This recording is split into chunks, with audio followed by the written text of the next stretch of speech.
Pilgrims, and it was a wonderful feast, and they sat down and they gave thanks for all the bountiful things that they'd harvested throughout the summer and fall. And and it was a wonderful, special, and that's not really place. That's not really too surprising, coming from a private school and whatnot. I remember learning. Not just private, a private Catholic school. There's a difference. Right. Okay. I remember learning, that Pilgrims just randomly, they were just floating around. They happened to land at Plymouth Rock. They were just floating around? Yeah, they were just floating around on the boats. On the ocean, and then they run aground. Sort of. They just happened to land at Plymouth Rock. They weren't serendipitously landed there in the new continent. Yeah, they just landed there, and they didn't know how to grow corn and another vodka tonic. They didn't know how to grow corn and slaughter turkeys and things, so the Indians taught them that. And then in appreciation, the Pilgrims slaughtered the Indians and took their land and that. The Indians called it maize. They did. Yeah. Anyways.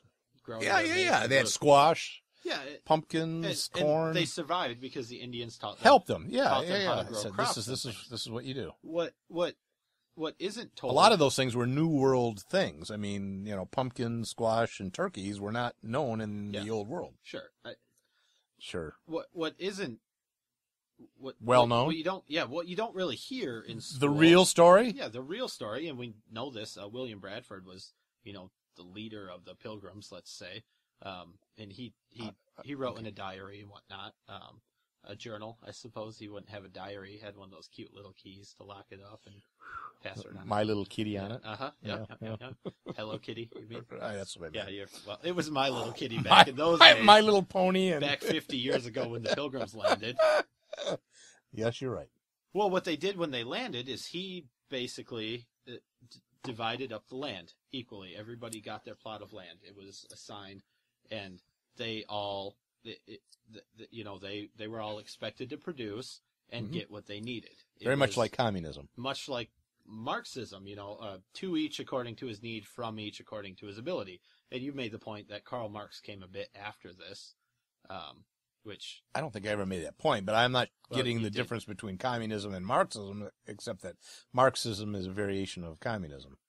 Well, the quote I gave, I think, actually is a Marxist, specifically a Marxist idea. To their needs, all that stuff? Yeah. That's the only point I was making. See what you... I didn't point out to you that was, 250 years later, but go ahead. I think you did. But anyway, the point was, regardless, like all good communist states, yes, this doesn't work, because if you get what you need, regardless of what you produce, if you don't grow corn, but you still get meat and water and all this other stuff, you have benefits. No incentive to grow corn. Right. So everybody slowly stopped producing marijuana. They would grow marijuana and tobacco and I suppose make whiskey. Yeah. Brew beer. But the Pilgrims, these people, they began to starve because nobody was making food for them. They couldn't eat. So what? And you're basing this information on what? Journals written by William Bradford, in part. Anyway. Okay, and what did he say exactly? You're getting to that in front of me. Well, I mean, what's the gist of it? The gist of what? His journal. He said, this isn't working. Let's try something else. Because people are not growing anything and they're just lazy? They have no incentive to do that. And the cooperative is just feeding them? Yeah, so what he did was... I don't know if I agree with that. Okay. Because I think there were more things involved in that, like environmental and weather changes. Oh, okay. It was the most severe drought that they've ever experienced, and there were issues with growing stuff. What are you basing this on? Science. Science. Where did you get this information? Tree rings. From, you read this? Yeah. In a book, or do you have it? Do you have the data? I can get it. Can you prove it to me? I can get it. Not right now, but I can get it. Anyway, I'm going to finish my story. Certainly, but I'm saying that I think you're jumping. The listeners can do their own making research. Broad assumptions. Yeah. Okay. What they eventually did was move to more of a capitalistic society where you get what you deserve. You put in the work, and you traded goods and services, and barter and things like that. Oh. And almost immediately, I mean, as quickly as you can, it got better. It got better. They were able to eat. Yeah, I don't know. I think you're drinking the Kool-Aid. They had the feast. Basically, to give thanks, to God and all that for the food and bountiful and harvest. For this new system that they have working. I think they just wanted to party. Starving. They wanted to party. Yeah, and nothing wrong with that. And the Indians, they brew good beer. It's a well-known fact.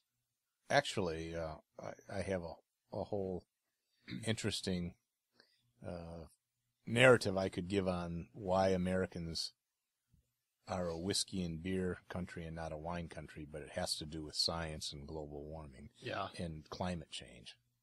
You're probably not interested. I don't listen to anything that somebody calls science. I know. Because it's obvious. If it's not in the good book, you're not obviously interested. Not correct. I know. So anyway, you don't have to believe me because you have all this data that you're making out, but that is closer to the true story of Thanksgiving But I don't understand what that has to do with the original so-called Thanksgiving, whether it really took place or not. The so-called Thanksgiving. I never said it did. I don't know what point you're trying to argue here. I thought Thanksgiving was a more modern phenomenon. But anyways, I don't understand what your system of economics has to do with the first Thanksgiving. I'm not making that connection. With the first Thanksgiving? Or you're saying we're basing... you went and you gave this diatribe about how communism didn't work and capitalism did work, and then they had this Thanksgiving. I'm not making the connection. It was a celebration of life. Which they employed capitalism, and it worked. Everybody produced, and they had. I think you're making a logical fallacy there. I don't think you can say capitalism worked, therefore we're going to have a Thanksgiving. I don't think that was the issue. Well, I don't see the connection. I don't see the relation. Okay, well that's fine. You don't have to. I think that fall harvests had been celebrated for millennia by our agrarian society. I think we've worshipped both the spring and the fall for thousands and thousands. What is that noise? I don't know. Don't worry about it. It's driving me nuts. I'm sorry. So what you're saying What's boinging and binging? What you're saying is that Thanksgiving was just a fall harvest. It was just a traditional thing that's always happened, and we just still do it. Yes. For no reason with turkey. Okay. Yeah, I don't think it had nothing to do with Pilgrims or anything like that. Then. No, I'm saying that's the propaganda. What I'm saying is fall festivals are nothing new to the New World and had necessarily nothing to do with the Pilgrims and the Indians. I think that we've always had, even in Europe, fall harvests. That's what Oktoberfests were all about, and things like that. It was a chance to relax, unwind, get together with your neighbors and your family and your friends. Now that all the hard work was over of harvesting your goods, to have a little shing-ding, a little party, a little feast, a little celebration. My God, human beings have had feasts and celebrations for tens of thousands of years. The waitress fell down over there in the back room there. She's okay. They have a great medical staff here. So I don't know how far you want to go back on the Thanksgiving thingy there. It's fine. It was probably... The first Thanksgiving was like 6,000, 7,000 BC, I think. Well, the agricultural age goes back at least 10,000 years, so 8,000 BC probably. That's fine. I'm just telling you the truth. Okay. You're so much wiser than everybody. I am. I'm not only wiser than you, but everybody. You're right. You have that science degree, so. It's just not the science degree. It's that, I have wisdom imparted into me by the greater good. Right. Yeah. And by divine intervention. Right. I have been blessed with this intellect and this knowledge, and I must do good things with it. Are we done with Thanksgiving now? I think we're done with Thanksgiving, yeah. Wow. All right. Well, let's get back to the Patraeus affair, which we can actually put our hands on. We'll talk about the players that are involved. We have General Patraeus. We have Paula Broadwell, who is the femme fatale that he had the affair with. We have Jill Kelly as a sort of background figure that's sort of popped in there. We have General Allen, Eric Holder, and various members of the White House staff, including UN bigwig, what's her name, Rice? Susan Rice. I think we'll start out with a timeline. This is going to be boring, but I think it's important. I got this from... You're giving the timeline, so I'm good at being boring. Is that all right? You can jump in anytime you want. No, go ahead. I got this from CNN. I'm used to boring. I know. Yeah. Back when I said we don't hang out much, I was lying. We do, and you're generally boring.